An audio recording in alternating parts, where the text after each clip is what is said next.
Voici un mouillage traditionnel et maintenant voilà un autre mouillage innovant, posé la semaine dernière à Trébeurdin.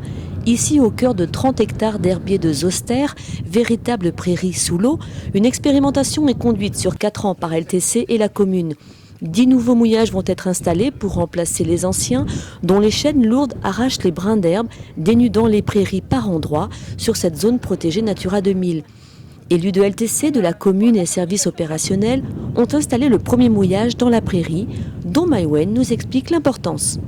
Les herbiers, ce sont des plantes à fleurs. Donc on parle là bien d'une prairie sous-marine et pas d'un champ d'algues. Et c'est des milieux qui sont très riches avec une biodiversité remarquable et notamment des espèces qui peuvent avoir un intérêt pour les pêcheurs. On pense par exemple à la seiche. On peut observer très régulièrement des pontes de seiche dans les herbiers de zoster. On peut penser aussi à l'araignée de mer, les jeunes araignées de mer effectuent une partie de leur croissance dans ces herbiers, donc qui offrent des abris, des zones pour se nourrir, pour se reproduire, pour un grand nombre d'espèces.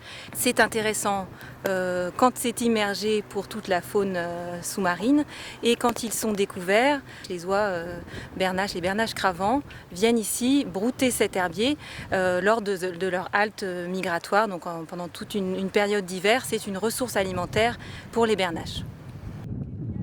Le procédé de la société Inorope de Concarneau privilégie le textile par rapport à la chaîne. Le cordage est imputrescible, extrêmement résistant dans le temps et il suit les ondulations de l'eau.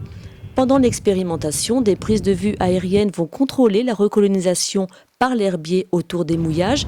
Conclusion dans 4 ans donc.